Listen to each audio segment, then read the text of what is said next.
Okay, John the Van Guy. Here we have another episode in the thrilling instalment of fixing the rear reinforcement bar. These glasses, by the way, DeWalt safety glasses. People actually use them as sunglasses.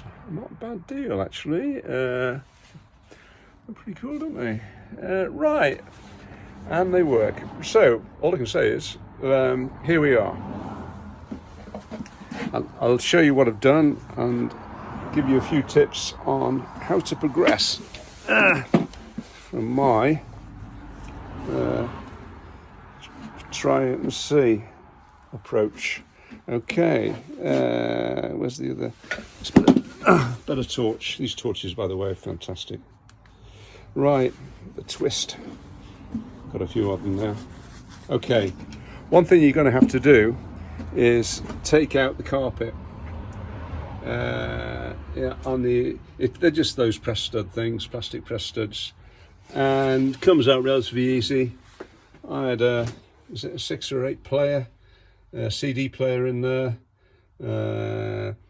That's 2 10mm bolts and 1 silly bolt underneath, which I ended up having to angle grind off. So first of all, you've got to drop the exhaust. There's no way around this, really. To get at these things, you've got to drop the exhaust.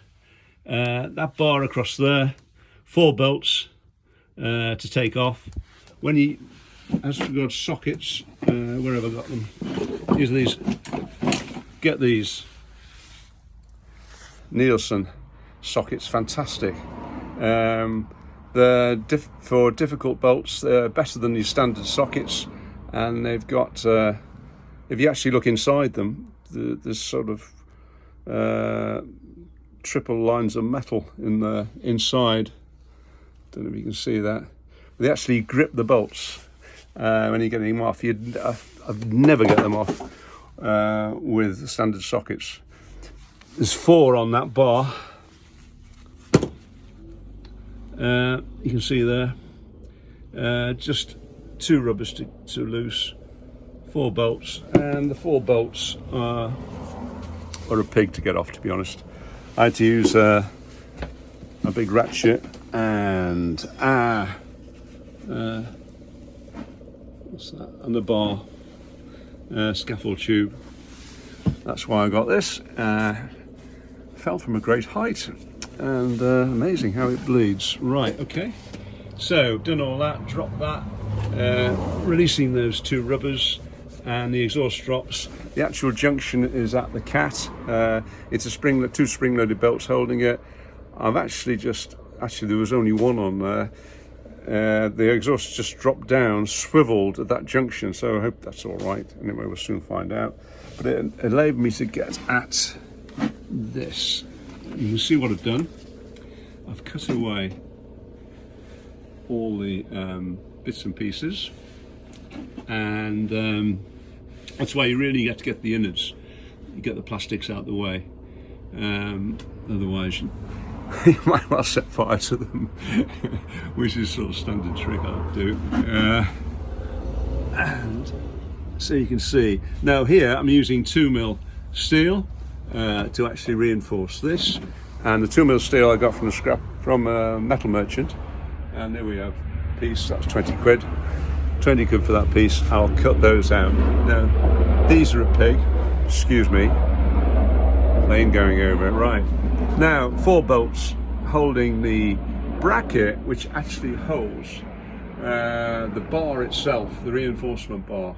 Now these are, as I mentioned in the last video, difficult to get hold of, and a couple of hundred it'll cost you to get one. So I've rescued this one, soaked it in, at least I brushed it with phosphoric acid, left it overnight, and then sprayed it with aluminium. And there we go. I might end up building it up, putting a few plates on it. Now what I propose to do here is, using that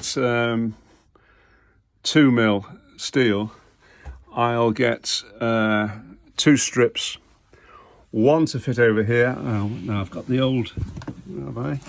Somewhere down here. Oh yeah.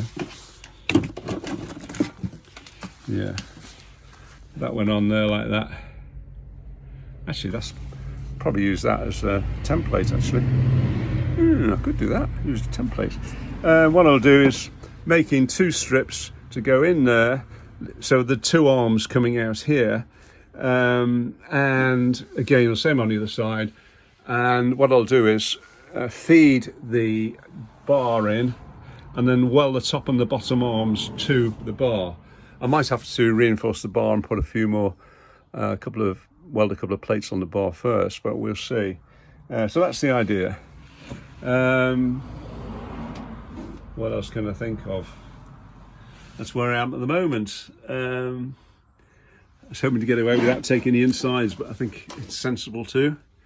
And you can see I've cut quite a bit out, but it's coming together. What I'll do is spray phosphoric in there, and maybe use Lanagard and maybe aluminium paint, whatever, and clean all this up and treat it and put plates where necessary. Floor underneath looks a bit gooey. I'll have to rub that down, get a flap disc on it, find out what needs doing. Flap discs are very good, by the way, for getting all the muck off and getting it down to the bare metal. I haven't used them much before, but they're proving to be extremely useful. So I think that's all I can think of at the moment. Here we go. This is the second day, so I don't know what time it is. I'll carry on until 5, I think. And maybe I'll make a few templates, cardboard templates, to see about the steel. And coming together then. I need to land. I've landed going on underneath, but I haven't got around this side before, so I've got enough left to do that. Okay, hope that helps, just to see. Yeah, it is me behind here. Bye then, until the next thrilling episode. Cheers.